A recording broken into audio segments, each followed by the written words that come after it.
प्रिय विद्यार्थियों, मैं doctor M.K. Sharma, associate professor in maths, government college Rajgarh Alwar, आज BSc पार्ट द्वितीय गणित वर्ग के विद्यार्थियों के लिए गणित का द्वितीय पेपर अवकल समीकरण एवं आंशिक अवकल समीकरण के कॉन्सेप्ट, लैग्रांज समीकरण और क्लेरो रूप के x तथा y के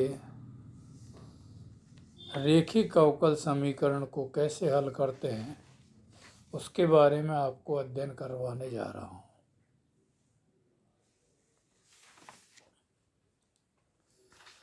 विद्यार्थियों, सर्वप्रथम हमसे ये आना चाहिए कि x और y का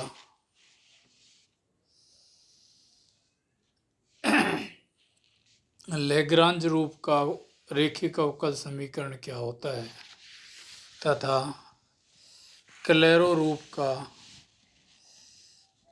रेखिक अवकल समीकरण क्या होता है। जैसा विद्यार्थियों यहाँ पर बताया गया है स्लाइड में,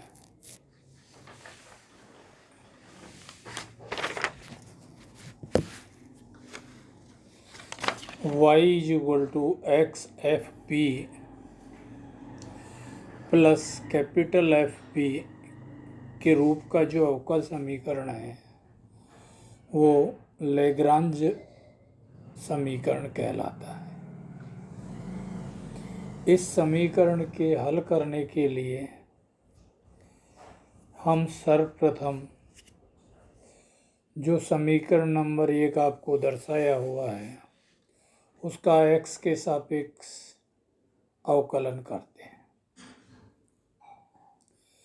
अपने पास में p = dy/dx = FP plus x f' dp/dx plus capital F' dp/dx।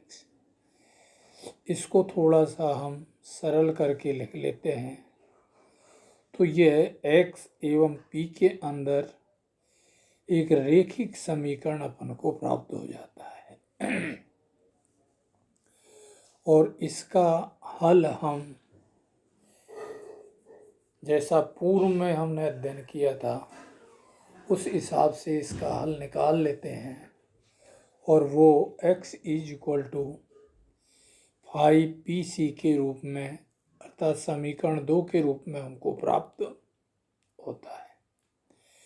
अब हम समीकरण 1 और 2 की मदद से अर्थात मूल समीकरण और इस हल की मदद से हम p को विलोपित कर देंगे।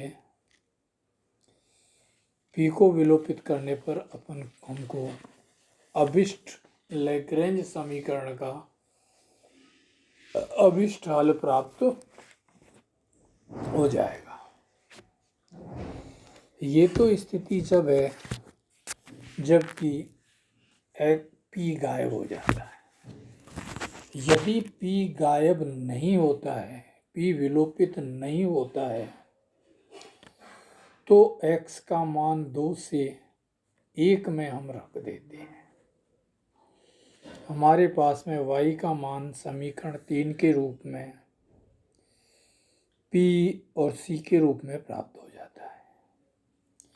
अब समीकरण 1 और 3 दोनों इस लैग्रेंज समीकरण का अभिष्ट हल हमको देते हैं। इस प्रकार से हम लैग्रेंज समीकरण का हल ज्ञात करते हैं। इसके कुछ उदाहरण हम आपको बतलाएंगे। द्वितीय चरण में हम आपको क्लेरो समीकरण से परिचित करवाते हैं। कोई भी अवकल समीकरण y = px प्लस fp रूप का जो होता है उसको क्लेरो का समीकरण कहते हैं। यहाँ स्मॉल एफ पी का कोई फलन होता है, और क्लेरो का जो समीकरण है अगर उसकी तुलना हम लैग्रेंज समीकरण से करें तो आप देखोगे कि दाहिने पक्ष में एक्स एफ पी और पी एक्स है, वहाँ पर कैपिटल एफ पी है, यहाँ पर एफ पी है। तो इन दोनों की तुलना करने पर हम ये कह सकते हैं कि क्लेरो का समीकरण लैग्रेंज समीकरण का एक विशेष रूप होता है। क्लेरो समीकरण का हल भी हम जैसे लैग्रेंज समीकरण का हल निकाला था उसी तरीके से निकालते हैं। सर्वप्रथम हम x के सापेक्ष इसका अवकलन करेंगे और अवकलन करके आप देखते हो x plus F dash P D P बटे डी एक्स बराबर 0 प्राप्त होता है। यहाँ पर ये दो खंड है, या तो डी पी बटे डी एक्स बराबर 0 होगा या x plus F dash P बराबर 0 होगा।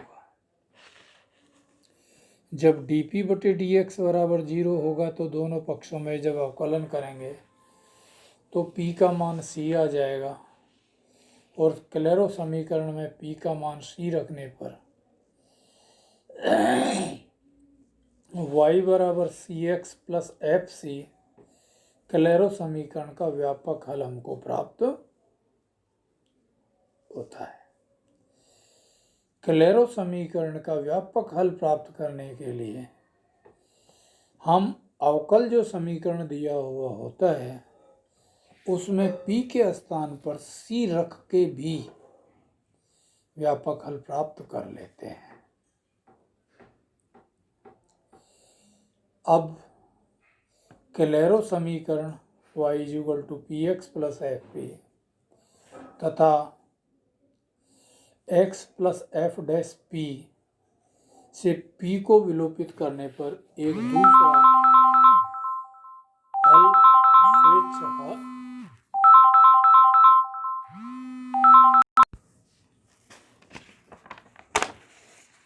तो क्लेरो समीकरण y = px plus F P तथा x plus F dash P बराबर 0 से हम p को विलोपित करने पर एक दूसरा हल हमको स्वेच्छ अचर c रहित प्राप्त होता है जिसमें c नहीं होता है। और ये जो हल होता है ये व्यापक हल की कोई विशिष्ट स्थिति भी नहीं होता। ऐसी स्थिति में इस प्रकार के हल को हम विचित्र हल कहते हैं, क्योंकि अवकल समीकरण का जो भी हल प्राप्त होगा उसमें c जरूर होना चाहिए। अब c नहीं है कोई बात नहीं, तो ये व्यापक हल का कोई विशिष्ट स्थिति होनी चाहिए, विशेष रूप होना चाहिए, लेकिन वो भी नहीं होता। तो ऐसी स्थिति में ये जो हल हमको प्राप्त होगा उसको हम विचित्र हल कहते हैं।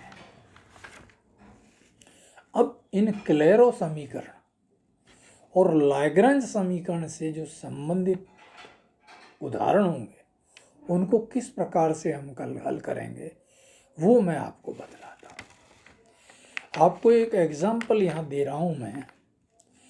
y = 2px plus y² p³ अवकल समीकरण को आपको हल करना है।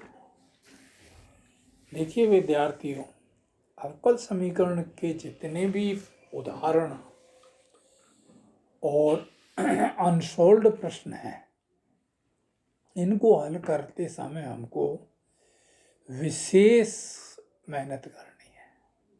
अभी जो उदाहरण आपको यहाँ पर मैंने आपको दिया है, इसमें अगर एक ट्रिक आपको पकड़ में आ गई तो ये उदाहरण बड़े सरलता से हल हो जाएगा, और ट्रिक पकड़ में नहीं आई तो आप कितने ही परेशान हो लेना, आपसे ये सवाल हल नहीं होने का है। यहाँ पर जो ट्रिक है वो ये है विद्यार्थियों की, सर्वप्रथम हम इस तरीके के सवाल को देखें कि ये तो हमको पता लग रहा है कि ये लैग्रेंज या क्लेरो रूप का होगा, लेकिन यहाँ पर जो राइट हैंड साइड का द्वितीय पद है उसमें वाई स्क्वायर अलग से अटैचमेंट हो रहा है, जबकि ना तो क्लेरो रूप में और ना लैग्रांज रूप में जो द्वितीय पद है उसमें केवल पी वाले पद होते हैं। तो हम यहाँ पर वाई स्क्वायर बराबर वी मान लेते हैं, और जैसा स्लाइड में आपको दर्शा रखा है इसका एक्स के सापेक्ष एक बार अवकलन करेंगे तो आपके पास में 2y स्मॉल p बराबर कैपिटल P, जहाँ कैपिटल P का मान dv बटे dx होता है। अब यहाँ से स्मॉल p का मान कैपिटल P बटे 2y अपना जो अवकल समीकरण दिया हुआ है उसमें रख देते हैं, और इस अवकल समीकरण में जब इस मान को रखते हो तो आपके पास में वाई स्क्वायर बराबर एक्स पी प्लस पी की घात 3/8 प्राप्त हो जाता है। इस वाई स्क्वायर को हम वी कह देंगे, अर्थात वी बराबर एक्स पी प्लस पी की घात 3/8, और ये क्लेरो रूप का समीकरण प्राप्त हो जाता है। अतः इस समीकरण का हल आपके पास में v बराबर सी एक्स प्लस सी क्यूब बटे 8 होगा। अब v का मान हम यहाँ रख देंगे तो इस समीकरण का हल निकल आएगा। अब इस सवाल को अगर आप जरा गहराई से देखें तो आप देखोगे कि कुछ भी नहीं है। अगर आपके दिमाग में वाई स्क्वायर बराबर v आ जाता है तो हल निकल जाएगा, और अगर ये वाई स्क्वायर बराबर v दिमाग में नहीं आया तो आप परेशान होते रहोगे। इसीलिए अवकल समीकरण के सवालों को हल करते समय आप आपके अभ्यास को सतत बनाए रखना। एक अन्य उदाहरण और मैं आपके सामने ले रहा हूं। अवकल समीकरण x minus a p square plus x minus y p minus y बराबर 0 को हल कीजिए। अवकल समीकरण को हम निम्न प्रकार से लिख सकते हैं, जिसे थोड़ा सा सरल करने पर y is equal to p x minus a p square बटे पी प्लस 1 के रूप में लिखा जा सकता है। इस समीकरण को जब आप देखोगे, जिसको समीकरण 1 के द्वारा दर्शाया हुआ, ये क्लेरो रूप का अवकल समीकरण हमको प्राप्त हो जाता है। और जैसे ही क्लेरो रूप में आपको पता लग जाए तो आप p को c से विस्थापित करके उसके व्यापक हल को आप सरलता से लिख देते हो। तो देखिए विद्यार्थियों, दोनों उदाहरणों में जो अवकल समीकरण आपको दिया हुआ था उसको देखने पर हल हमको बड़ा कठिन लगता था, लेकिन जैसे ही हम उनको सरल करते थे तो या तो वो क्लेरो रूप को तुरंत धारण कर लेता है, और जैसे ही क्लेरो रूप आता है उसमें आपको p को c से विस्थापित करना है, आपको दिए हुए अवकल समीकरण का हल प्राप्त हो जाएगा। इससे अगला अध्ययन अपन अगले व्याख्यान में करेंगे। धन्यवाद आप सभी के लिए।